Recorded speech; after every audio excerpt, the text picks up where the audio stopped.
Hello everyone. This video is the beginning of a new series that I am starting today on HaBrit HaChadash b'lashon Ha'Hibrit, the New Testament in Hebrew. Now, why would we do a series on the New Testament in Hebrew? That's the first question.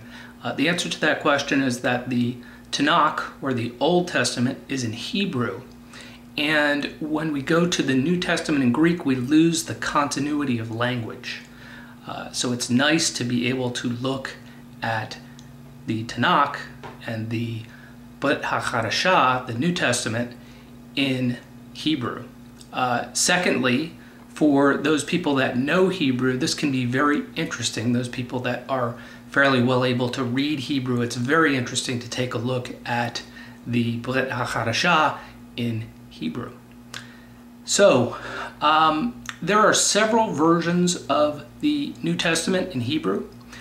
The one that I'm going to be reading from today is by Delitzsch. Very, very famous Bible translator, Bible commentator in the 19th century. I'm probably going to do a series on the versions of the New Testament in Hebrew. And when I do that, I'll give a little bit more about Delitzsch. Very, very outstanding person in the history of Bible study. So, let's start out first. What does the term HaBrit HaChadash, or the New Testament, where does that term come from? It actually comes from the Tanakh. It is used in the Tanakh, or the Old Testament. And it is used, for example, in Jeremiah chapter 31. So let's take a look at Jeremiah 31:31. Jeremiah 31:31, which reads in the Hebrew, Hene yamim boim ne'om Yahweh, vekarati et bit Yisrael ve'et bit Yehuda, Brit Chadasha.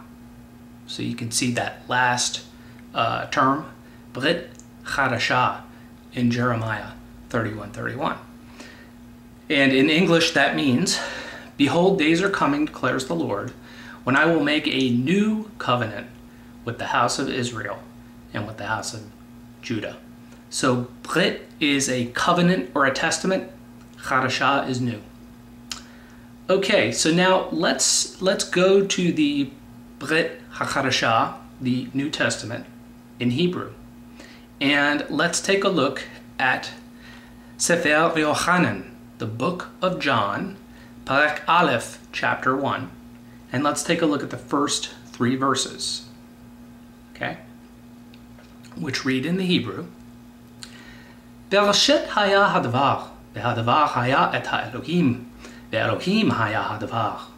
Hu haya bereshit et ha'elohim. Hakol nihya al yado. Umepeladav lo nihya kol asher nihya, which in the English is, in the beginning was the Word, and the Word was with God, and the Word was God. He was in the beginning with God. All things came into being through him, and apart from him, nothing came into being that has come into being. So what you have here is very interesting. You have Hadavar, the Word, that was with Elohim, God, and was Elohim. And then you have him being in Bereshit, the beginning, with Elohim, God.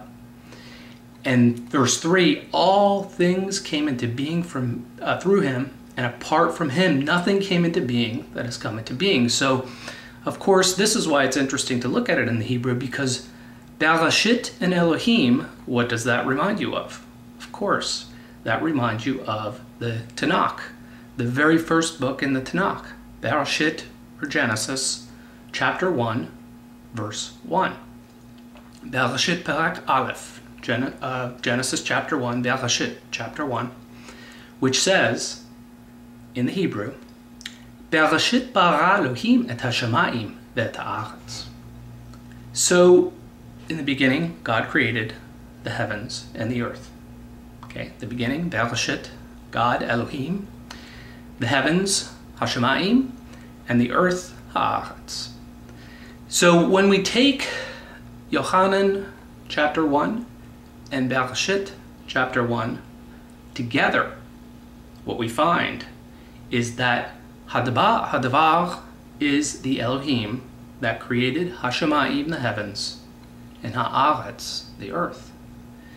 And what we find later in Yochanan or John chapter 1 is that Yeshua is Hadavar. So of course, therefore, we conclude that Yeshua is the Elohim that created Hashemayim, the heavens, and Haaretz, the earth. Very interesting, and we'll explore this further in future videos. Comments are very welcome on this video. I like to discuss my videos in detail because I feel that that's a benefit of YouTube, that if you can't defend your viewpoint, then you need to change it or you need to research it further. So comments welcome. Thank you.